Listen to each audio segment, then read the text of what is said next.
Welcome to another episode of the Supply Chain Ambassador Podcast. I'm your host, Bruno, helping you navigate the world of supply chain in a fun and engaging way. On today's podcast, I have a special treat. Are you a student currently attending university or college? Well then, listen up. We're about to learn of the Intern Officer Program and the great work our next guest is doing, helping me to learn about careers in the procurement field and the Intern Officer Program. Please welcome Darin Hayduk.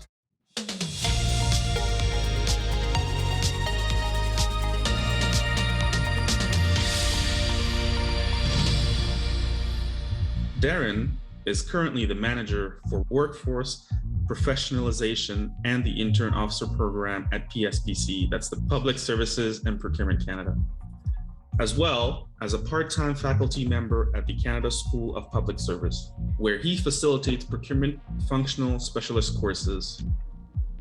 Darin and his IO team are working to significantly expand the number of interns who enter into the Intern Officer Program each year and to support the ongoing demand for new PGs. These past few years, Darin has felt that the public service has increasingly realized that a collaborative, engaging, and diverse workforce is necessary to support government operations. And this is the approach he tries to take in various activities. Darin is also a certified personal fitness trainer, a martial arts practitioner, and a teacher. He will do almost any outdoor activity and will play guitar with anyone who wants to join him. Welcome, Darin. Thank you. It's great to be here. Nice to see you again also, Bruno. Likewise. So can you tell us about your journey in the procurement world? How did you get to your current role? Well, my current role, I was working at D&D managing the community management office, which about 4 years before that, myself and a colleague, Rich Saville, had dreamt it up and started it, and it's still functioning. And I think it was a great addition to the workforce over at D&D for the procurement and material management workforce.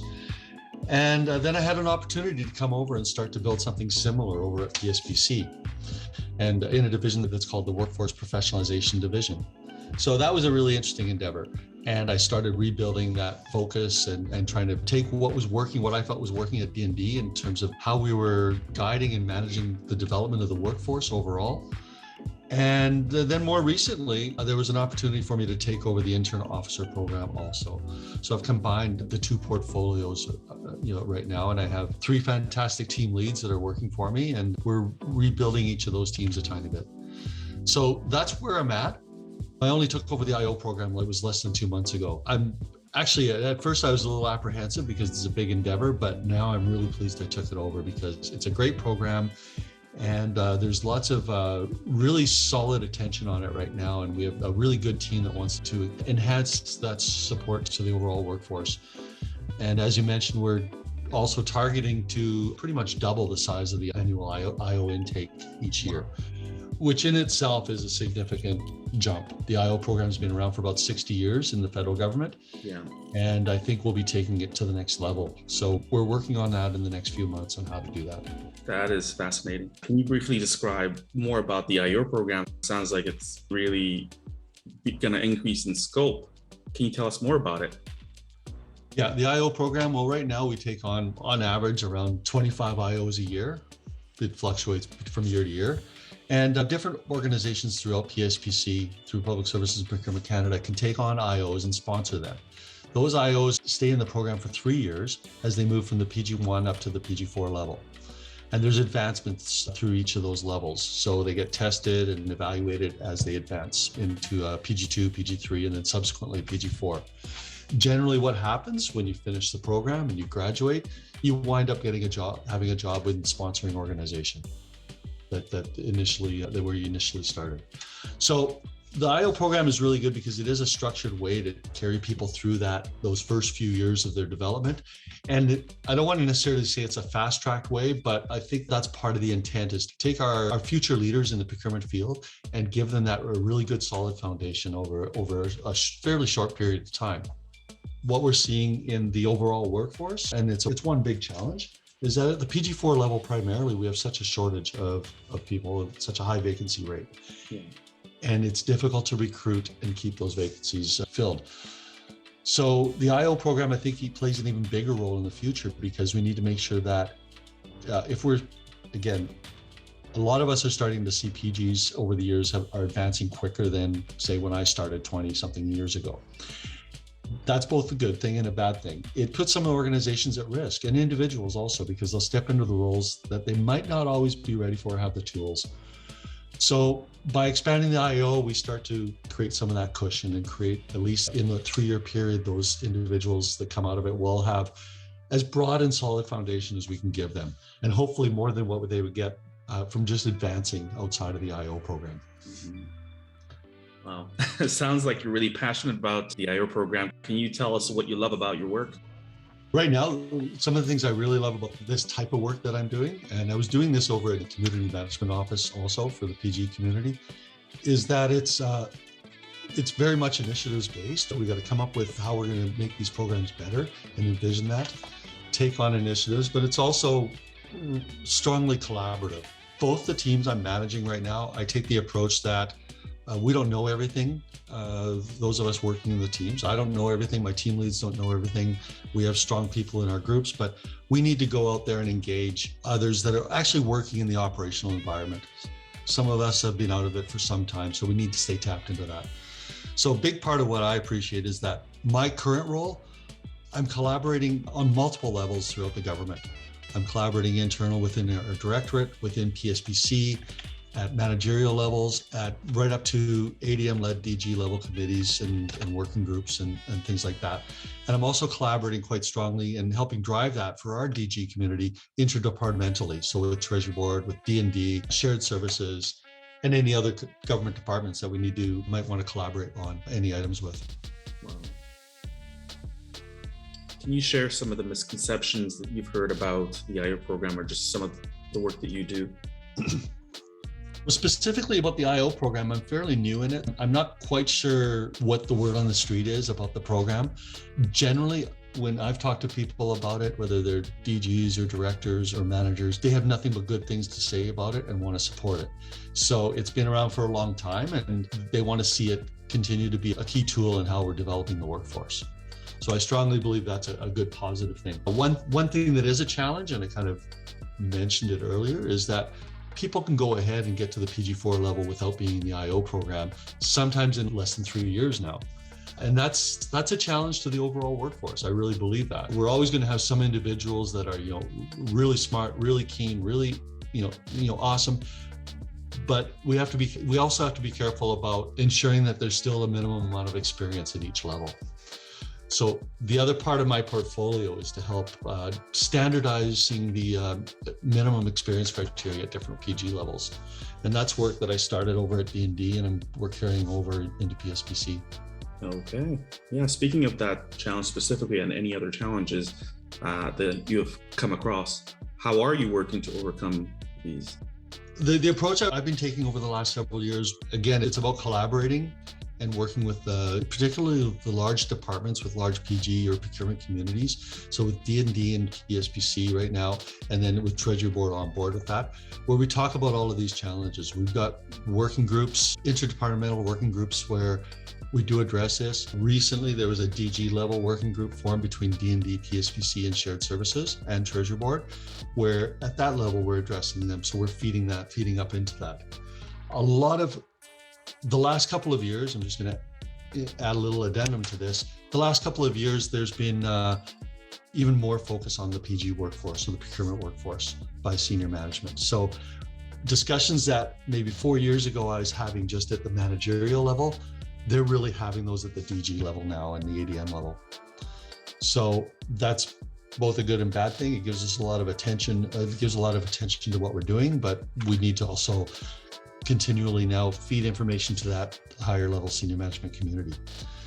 And then again, one of the things to manage the workforce is to come up with standard approaches to different things. So what's our standard approach to statement of merit criteria that we're using to hire new PGs, whether it be at the PG2 or 4 or 5 level? What are our gaps in developing PGs? So for example, right now we have the IO program. D&D has what they call an officer development program, and that takes people to the PG4 level. But after that, we have a bit of a gap.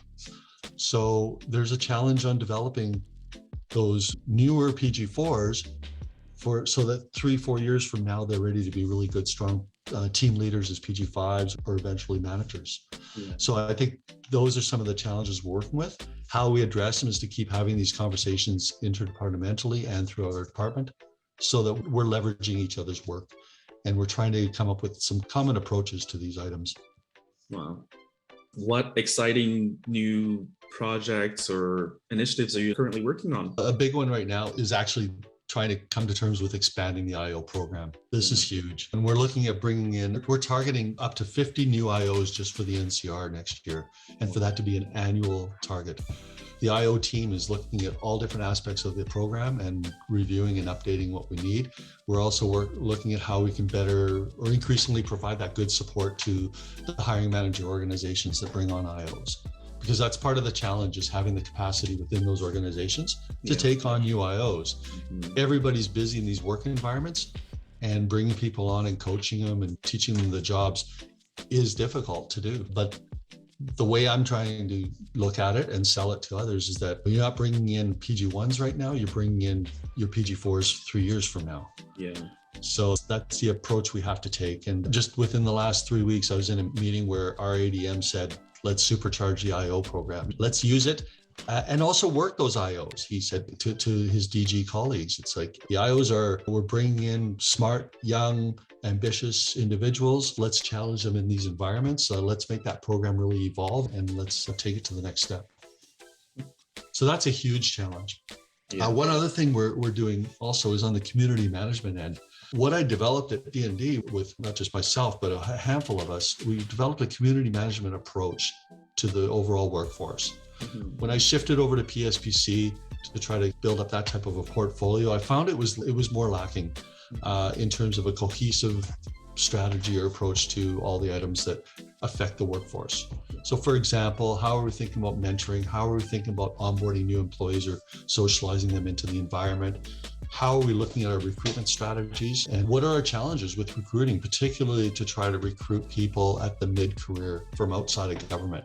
So we better come up with a strategy for that. So things like that. So what I've been able to start to achieve in the last several months or this past year at PSPC is at least pulling that into a centralized strategy or view of how we have to address all of these things, because it was admittedly, I think it was fragmented throughout the department.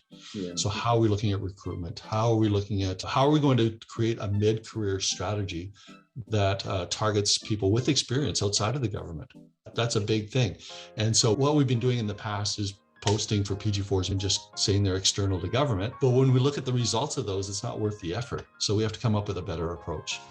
So those are the types of things that we're working on the community management front. Oh, geez. There's so much to learn from you, and this short time that we have together isn't enough. What advice can you give to our listeners that are currently listening right now?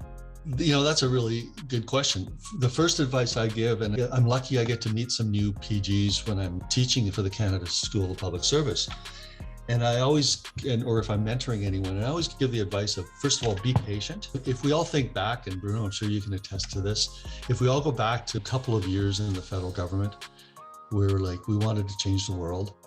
And then we sit around, you see these, supposedly bureaucratic organizations that we're working in, and we're going, why are we doing it this way? That doesn't make sense. I want to change it, and I'm going to change it. And it's really great to think that way. And I still try to think that way. What can we change? But when you're new, you want to change everything, and you just have to be patient. And you have to be patient without getting discouraged. And I firmly believe that there's been different roles that I've played over the years where I have been able to make some change in how we're managing certain things, whether it's material management in one department or community management or how we hire or things like that. So be patient and stick to it. Still want to implement change, but understand that your sphere of influence isn't always so wide. And when you're brand new, you want to fix all of government. Another piece of advice, and I listened to your last year's podcast with Daniel, and I believe it was him that was saying, get out there and try different things.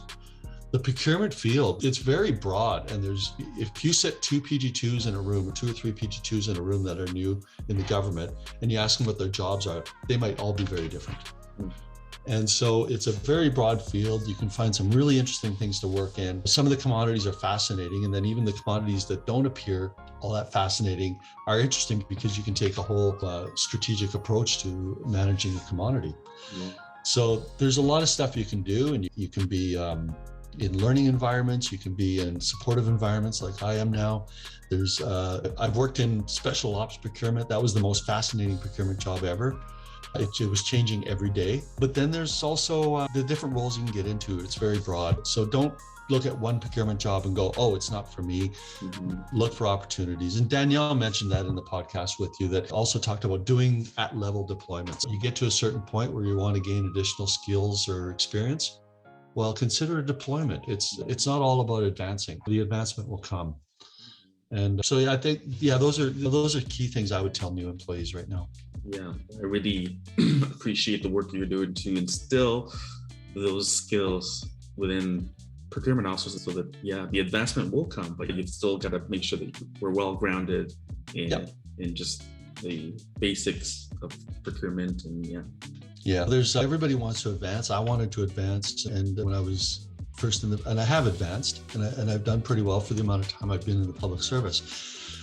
But we also have to be careful that we don't step into the roles that we really are not ready for, because when that happens, it's challenging and it's tough on individuals. If you step into a role where you're really it's great to be out of your level, your comfort zone for a bit to expand. But if you get into trouble and you fall into a role that you just can't handle and you're not ready for, that's really tough.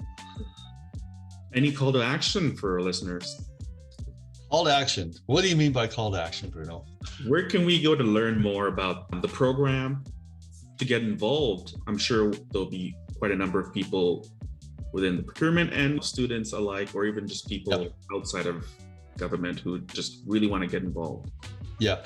So for people outside of government, this year when we launch our IO campaign or our recruitment campaign later this fall, we're going to be advertising it a lot more, which hadn't been done in the past. We're going to try to widen the net and target people that are really interested in procurement, that know what it is. The other thing is we're going to try to have information sessions during the recruitment process, so people know what they're applying for before it gets to that stage of getting a letter of offer and not realizing what they're getting into. The other part of it is we've also been doing a campaign with post-secondary institutions right now. I think we've met with 4 or 5 of them in the last couple of months and had students that are going to be recent grads attending these sessions and finding out more information about work, getting recruited into the public service overall, and also more information about the IO program, the Intern Officer program, and things like that. So when we're ready to launch our recruitment campaign in the fall, we're going to have over 20 post-secondary institutions at our fingertips and ready to advertise through them. Yeah. So we've been doing that work, and we've been doing that work jointly with D&D. So again, this is an effort where the 2 big departments, we're co-presenting to upcoming graduates of these supply chain management programs. That's fantastic. Yeah, I was, like I said, mentioned earlier, I applied for the IO program, and unfortunately at that time when I just received my invitation to join the program, I had already made my progression in the procurement world, going from a PG2 to a PG4. But I definitely echo a lot of what you spoke today, in that it's not so much about the advancement, but also getting that knowledge. And that's why I do this podcast, because I want to share that knowledge to people and to really get them involved in the community.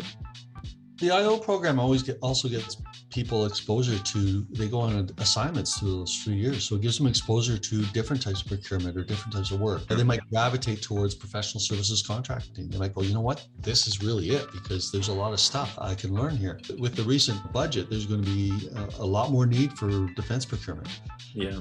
And there already has been a lot of need for defense procurement in the last several years since Strong, Secure, and Engaged policy came out.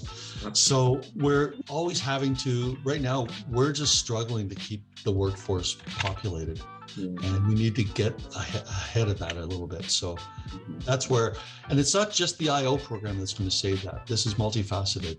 It's like, how do we do other entry-level recruitment? How are we bringing people in at mid-career, like I mentioned? How are we keeping people? How are we keeping them from, and one of the other challenges is what level of mobility do we want to see in the PG community or the procurement community throughout departments? One thing I've been hearing for like more than a few years right now is each other's procurement officers. Exactly. And you know what? I recall a few years ago, I think maybe about 2.5, 3 years ago, giving my annual update to the ADM and his DGs at D&D, to ADMF. And I gave the presentation of what the Community Management Office had done, and did my 8 minutes or whatever time I had with that committee. The only question the ADM had was, I hear that we're losing PGs to PSPC. What's going on with this? Because I keep hearing this. And I came back and said live data where it shows that PSPC is losing PGs to us. There's mobility across the board. And he said anecdotally. And I said, well, anecdotally, I'm hearing the opposite also. When I talk to people at PSPC, I'm hearing that. So we have to, I think there's a value in having a mobile workforce that can go from D&D to PSPC, particularly because at PSPC, we have a fairly large branch that's dedicated to defense procurement. So that's going to happen, but we have to do it in a manageable way. And if directors and DGs or managers are having people move too quickly, too often, and it's just, they don't have stability in their workforce or consistency in the knowledge within their work teams, then that's a challenge. So what's our acceptable level of mobility in the workforce? So those are things we might have to grapple with a bit in the future. Yeah. Fascinating. Absolutely fascinating. Well, you've answered all my questions that I had for today. And I will leave with the quote of the day, which is from Abraham Lincoln, the 16th president of the United States, which says, the best way to predict the future is to create it. So I think the future looks very bright with your team really leading the charge with all the initiatives that you're putting forth. So thank you for taking the time to share this knowledge with us. Thank you. And it's interesting because as you ask questions, you realize how much there is encompassed in all of this. It's a vital workforce in the government. It's had stats nearby about how many billions of dollars the federal government spends on procurement, and it's significant. It's a significant percentage of GDP. We need to take care of this workforce. Yeah, we do. And because all that has to be managed in a safe, open, transparent way, as we say in procurement. Yeah. All that dollars being spent. So. Thank you, Darin. Great. Thank you.